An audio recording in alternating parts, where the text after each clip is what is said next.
C'est ici, à Libreville, que l'UNOCA, le Bureau régional des Nations Unies pour l'Afrique centrale, a officiellement été inauguré le 2 mars 2011.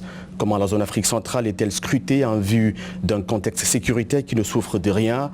Quelle méthode pour les conflits dans cet espace qui s'étend sur plus de 3 millions de kilomètres? L'institution chargée de renforcer le rôle joué par l'ONU dans l'instauration de la paix et la sécurité dans la région a pour directeur des affaires politiques Samuel Gaïgui. Samuel Gaïgui, c'est bien ça. Il est l'invité de cette édition de l'interview. Monsieur, bienvenue sur ce plateau. Merci. Alors, comment évaluez-vous le contexte sécuritaire en Afrique centrale? Je dirais que, puisqu'on est ici à Libreville aujourd'hui dans le contexte de la semaine du climat africain, j'insisterai sur un des premiers risques, c'est la dimension sécurité climatique, puisqu'on a eu tendance à focaliser l'attention sur les problématiques sécuritaires en regardant au terrorisme, évidemment, qui est un problème important, mais également aux violences aussi qui parfois suivent ou entourent les processus électoraux, également un autre risque sécuritaire. Mais on voit de plus en plus aujourd'hui que énormément de risques connexes ont pour corollaire l'impact des changements climatiques sur la paix et la sécurité. Je veux dire par là qu'on voit de plus en plus que ces changements climatiques provoquent des déplacements de population, provoquent aussi une pression sur les terres, une pression foncière, qui de fait et par conséquent crée potentiellement des conflits. On parle beaucoup de conflits intercommunautaires, souvent dans les zones frontalières, dans les zones périphériques des pays. On parle de conflits entre agriculteurs et éleveurs. Et tout cela, je dirais, ne peuvent être complètement dissociés de l'impact des changements climatiques. Donc je dirais, pour résumer, que évidemment, nous avons les problématiques traditionnelles en termes de gouvernance politique, gouvernance démocratique, qui continuent aussi de créer des risques potentiels sur la paix et la stabilité. Évidemment, la montée du terrorisme et des réseaux terroristes, des groupes armés qui continuent de menacer la paix et la stabilité dans la sous-région Afrique centrale, en particulier à l'est de la RDC, comme on le voit avec les activités des groupes armés. Le bassin du lac Tchad aussi avec Boko Haram et les autres groupes mouvements terroristes, l'État islamique notamment. Et puis, bien évidemment, l'insécurité dans le golfe de Guinée, qui quand même est marquée par le crime organisé et la piraterie maritime depuis maintenant plus de 2 décennies, et contre lesquelles les pays essayent de se fédérer pour répondre à ces problématiques. Mais je dirais que le plus grand défi de résilience sur les prochaines années sera justement la gestion de ces conflits communautaires, de ces conflits locaux, de ces conflits qui très souvent sont liés à l'impact du climat. Comment l'UNOCA participe-t-elle concrètement à cette lutte-là? Alors je dirais que l'UNOCA, depuis sa création en 2011, comme vous l'avez très bien rappelé, a vu son mandat évoluer. Vous saurez que le mandat de l'UNOCA est renouvelé tous les 3 ans par le Conseil de sécurité des Nations Unies. Et donc les 15 membres, lors du dernier renouvellement du mandat, il y a 1 an, tout juste, ont placé justement ces nouvelles menaces à la paix et la sécurité au cœur du mandat de l'UNOCA. Alors comment y répondre? Le premier axe, c'est d'abord de renforcer tout ce qui est bons offices du secrétaire général qui sont mis en œuvre au niveau régional par notre chef, le représentant spécial du secrétaire général pour l'Afrique centrale. Le nouveau représentant sera M. Abdou Abari. Je pense que beaucoup de gens sont familiers avec son prédécesseur, M. François Luznifal, qui a quitté ses fonctions à la fin du mois de mai.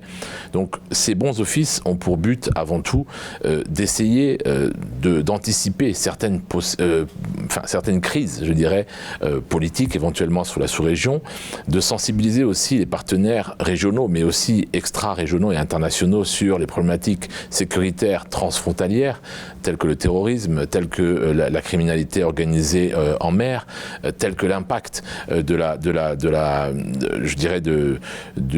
quand on voit ce qui se passe dans le bassin du lac Tchad avec les groupes terroristes, comme je disais. Et donc, ce travail de plaidoyer se fait par l'intermédiaire de notre bureau régional. Le deuxième axe, c'est le renforcement des capacités au niveau régional, ou plutôt du partenariat avec les organisations régionales. La communauté économique pour les États de l'Afrique centrale, également la CEMAC dans la sous-région, la conférence internationale sur la région des Grands Lacs, qui est aussi un de nos partenaires, sont autant d'entités avec lesquelles on travaille étroitement pour justement avoir la même lecture des dynamiques politiques, sécuritaires et économiques aussi dans la sous-région et voir comment elles affectent la paix et la stabilité. Un travail qui nécessite le partage d'informations crédibles. Comment est-ce que l'UNOCA dispose les outils pour ce combat? Écoutez, nous avons avec le temps, vu ce bureau grandir avec ses ressources. Aujourd'hui, nous avons une unité qui procède à une analyse des dynamiques politico-sécuritaires, économiques et autres dans la sous-région, qui essaye de voir aussi quels sont les défis posés à la résilience nationale et régionale face aux nouvelles menaces à la paix et à la sécurité. Et notre travail ne peut se faire qu'en appui, comme je disais, aux organisations régionales. Vous êtes probablement familier avec le MARAC, le mécanisme d'alerte rapide d'Afrique centrale, qui est sous la conduite de la CEAC.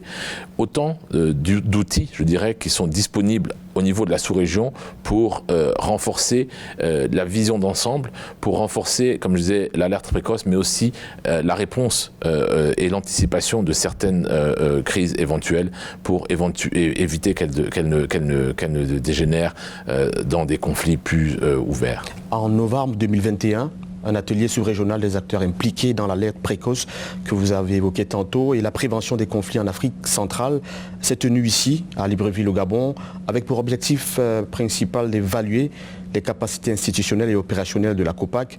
C'est la coalition des organisations de la société civile pour la paix et la sécurité au Gabon. Un an plus tard, où en est cette évaluation ? Vous voyez, un des acteurs clés pour la paix et la stabilité, que ce soit au niveau de la sous-région, que ce soit au niveau du continent, que ce soit au niveau du monde entier, c'est la société civile. On ne peut pas fonctionner sans une société civile vivace, active, impliquée, proactive. Et donc, le soutien que nous avons apporté en collaboration avec la CEAC à la COPAC a permis aujourd'hui d'avoir une structure qui constitue une cheville ouvrière de l'effort de maintien de la paix et de la sécurité dans la région Afrique centrale. Et je pense qu'il faut saluer aussi le rôle moteur des chefs d'État et de gouvernement en Afrique centrale qui ont donné toute leur part à cette coalition comme une entité qui participe de l'élaboration et en tout cas de l'accompagnement des politiques publiques, des politiques régionales pour la paix et la sécurité dans la sous-région. Je vous donnerai un exemple. Nous avons tout récemment eu à la frontière entre la Guinée équatoriale, le Cameroun et le Gabon, ce qui s'appelle la foire transnationale, la FOTRAC. C'est une organisation, une initiative de la société civile, appuyée par la COPAC, appuyée par la CEAC, appuyée par l'UNOCA, qui ramène ensemble des groupements féminins, des groupements de jeunes des 3 pays à la frontière pour renforcer les liens, tisser des liens actifs, accrus entre communautés frontalières. Et vous savez que souvent, l'instabilité aux frontières est créée par les communautés, les désagréments entre communautés. Donc c'est vraiment des éléments concrets, voir comment la société civile peut aider à renforcer les relations de bon voisinage entre les États de la sous-région. Je pense que ça, c'est un outil qui a été mis à disposition, soutenu par les États et renforcé par la CEAC, je pense, avec lequel on peut travailler efficacement. Parlons du dilemme, respect des droits de l'homme et répression des hors-la-loi. Comment est-ce qu'il faut trouver le juste milieu ? Précisons que c'est un dilemme qu'on observe aujourd'hui, ces dernières années, dans les théâtres de conflit.